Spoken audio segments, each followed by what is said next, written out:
नमस्कार, सिद्धी फूड रेसिपीमध्ये तुमचं स्वागत आहे। आज आपण बनवणार आहोत कॉर्न पराठा, मक्याचा पराठा बनवणार आहोत। खुसखुशीत खमंग असा मक्याचा पराठा बनवणार आहोत। एकदम पटकन आणि सहज सोपी रेसिपी आहे। तर आपण रेसिपी सुरू करू।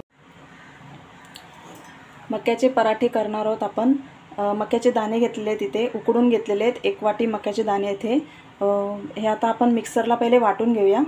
चांगले थोडे थोडे करून मी मिक्सरला वाटून घेणार आहे। पाणी घालायचं नाही आहे, कारण पाणी घातलं तर त्यात पाणी राहील पूर्ण। पाणी न घालता हे मक्याचे दाणे वाटून घ्यायचे, बारीक वाटायचे, जाडसर एकदम मका दाणा ठेवायचा नाही, कारण आपल्याला पराठे करायचे आहेत म्हणून। इथे मक्याचे दाणे मी मिक्सरला चांगले वाटून घेतलेले आहेत, एकदम पेस्ट केलेली आहे। दाणा राहिला तर तो नंतर पराठ्यामध्ये वगैरे हे होतो, पराठा फुटण्याची शक्यता असते, त्यामुळे शक्यतो चांगले वाटून घ्या। ते मिक्सरला मी चांगले वाटून घेतलेले आहेत दाणे। आता याच्यामध्ये एक बारीक चिरलेला कांदा घालणार आहे। मी इथे बारीक चिरलेला कांदा घालत आहे।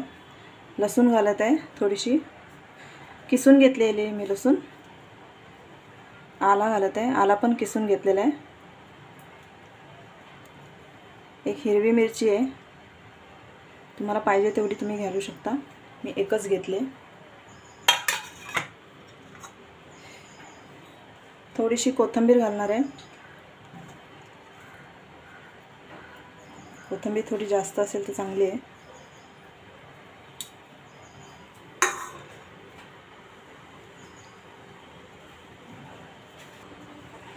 यामध्ये आपण 1 चमचा धना पावडर घालणार आहोत। 1 चमचा घालूया। तिखटसाठी 1 चमचा लाल तिखट घालणार आहे। आपण मिरची टाकलेलीच आहे, हिरवी मिरची, पण वरून लाल मसाला पण यूज करूया। हळद घालणार आहोत आपण याच्यामध्ये। चवीनुसार मीठ घालूया आपण याच्यामध्ये।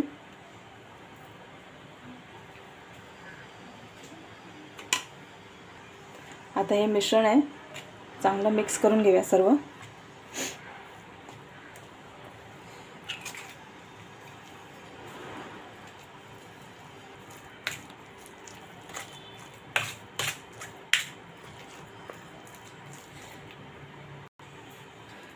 आता हे सर्व आपलं मिक्स झालेलं आहे मसाले कॉर्नमध्ये। आता हे आपण 2 मिनिट बाजूला ठेवूया आणि पीठ मळून घेऊया।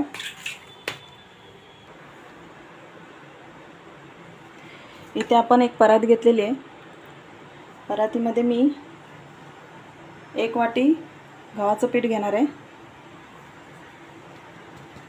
आपण यामध्ये कुठलंही दुसरं पीठ मिक्स नाही करणार आहोत, मैद्याचं वगैरे, फक्त गव्हाचं पीठच वापरणार आहोत। गव्हाच्या पीठाचेच पराठे आपण करणार आहोत। यामध्ये थोडासा ओवा मी हातावर कुस्करून घालणार आहे।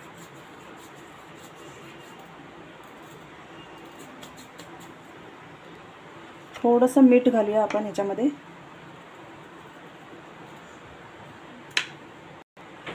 थोडेसे लाल तिखट घालूया।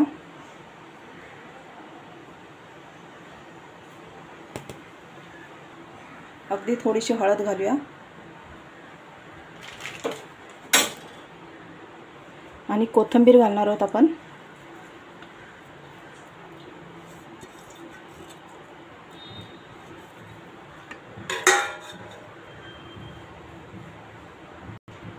आता आपण हे सर्व मिक्स करून घेऊया।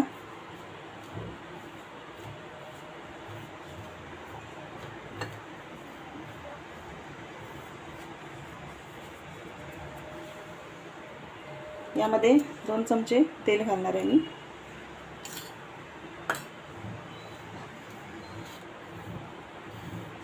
चांगलं मिक्स झालं की थोडं थोडं पाणी टाकून आपण हे पीठ मळून घेऊया।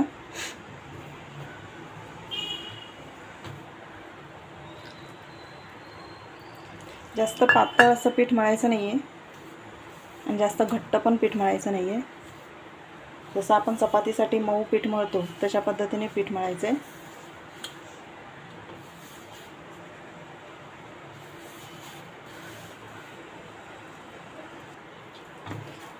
इथे आपलं पीठ मळून झालेलं आहे।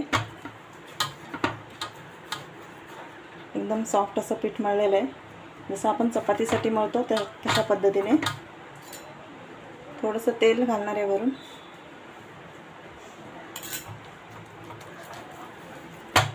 आणि तेल लावून याला पुन्हा एकदा चांगलं मळून घेणार आहे.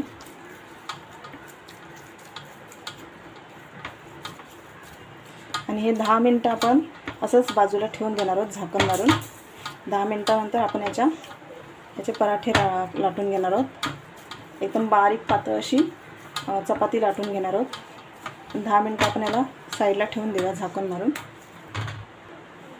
इथे झाकण मारून मी ठेवून देत आहे 10 मिनटं पीठ साईडला.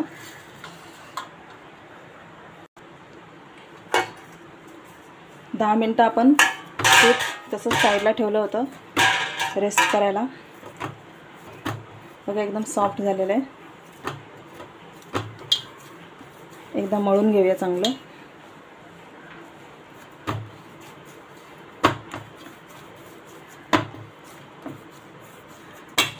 आता याचे एक पातळ अशी चपाती करून घेऊया.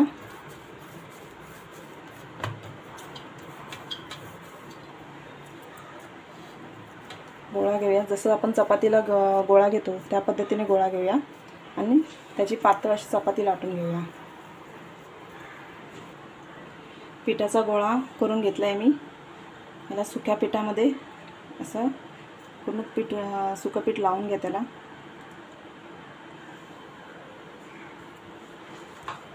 आणि आता आपण ही चपाती लाटून घेऊया.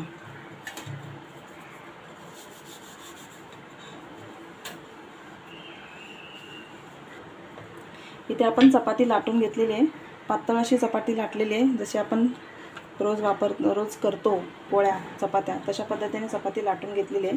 आता आपण याच्यामध्ये बॅटर जे आहे ते भरून घेऊया. हे आपण मक्याचं हे मिश्रण केलेलं आहे ते आपण त्याच्यामध्ये भरणार आहोत. इथे आपण हे बॅटर भरून घेऊया. स्टफिंग आहे ते आपण याच्यामध्ये भरून घेऊया.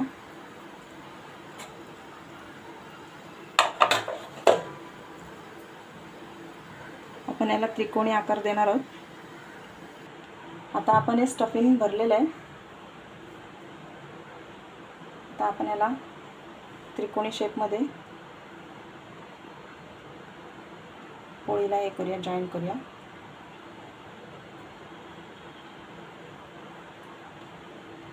इथे पाहिजे तर तुम्ही पाणी लावू शकता, पण गव्हाचं पीठ असल्यामुळे त्याला काय पाणी लावायची गरज नाही, ते आपोआप चिकटेल.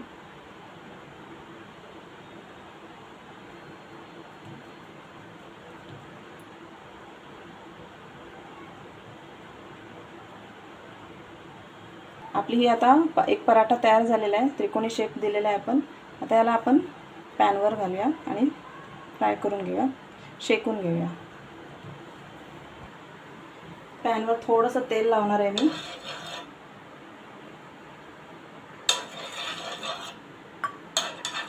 तेलच्या जागी तूप बटर तुम्ही यूज करू शकता. खाली तेल लावणार आहे, नंतर बटर वापरणार आहे. आता आपण जो हा पराठा बनवला आहे तो त्याच्यावर घालूया.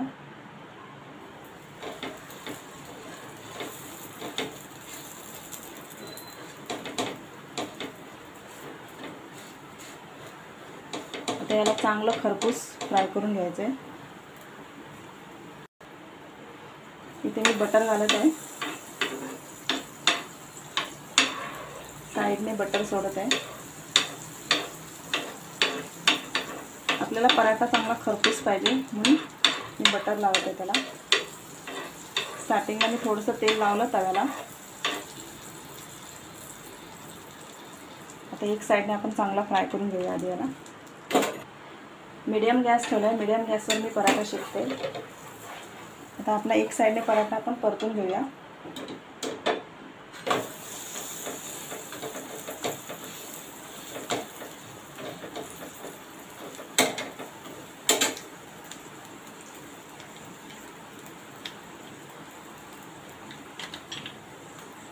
बटर लावणार आहे मी थोडंसं वरून अजून.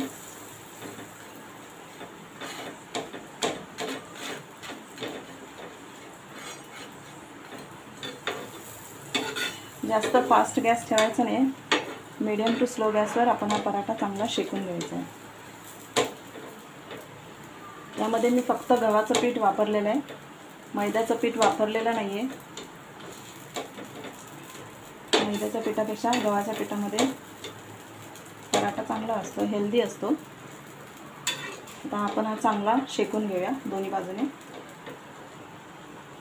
आपला हा पराठा चांगला शेकून घेतलेला आहे. मी खरपूस असा शेकला गेलेला आहे. मी याला बटर लावलेलं आहे. तेल मी पहिलं थोडंसं लावलं होतं आणि मी नंतर वरून बटर लावलेलं आहे. बटर लावून मी हा शेकून घेतलेला आहे. खरपूस असा शेकला गेलेला आहे. आता आपण हा काढून घेऊया. तुम्ही बघा, एकदम मस्त शेकला गेलेला आहे.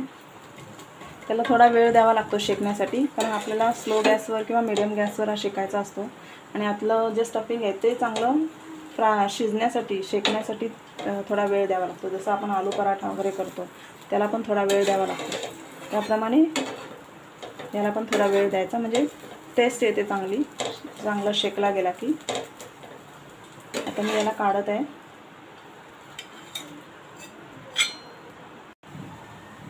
इथे मी दुसरा पराठा पण चांगला शेकून घेतलेला आहे, खरपूस असा. आणि आपला तो झालेला आहे. आता तर मी त्याला काढून घेणार आहे. त्याला पण मी प्लेटमध्ये काढला आहे. इथे आपला कॉर्न पराठा रेडी झालेला आहे. एकदम ट्रायंगल शेपमध्ये मी हा कॉर्न पराठा, मक्याचा पराठा रेडी केलेला आहे. खरपूस असा भाजलेला आहे. त्याला खूप टेस्टी आणि हेल्दी रेसिपी आहे. लहान मुलांसाठी तर खूप टेस्टी रेसिपी आहे. आणि याच्याबरोबर मी हा सॉस ठेवलेला आहे. चटणी बरोबरसुद्धा तुम्ही सर्व करू शकता, पण मी आता सॉसबरोबर सर्व केलेलं आहे. आणि आपला इथे कॉर्न पराठा तयार झालेला आहे. आणि असेच माझे व्हिडिओ पाहत राहा. माझ्या चॅनलला सबस्क्राईब करा, बाजूला बेल आयकॉन आहे त्यावर क्लिक करा आणि माझ्या व्हिडिओला लाईक करा. थँक्यू.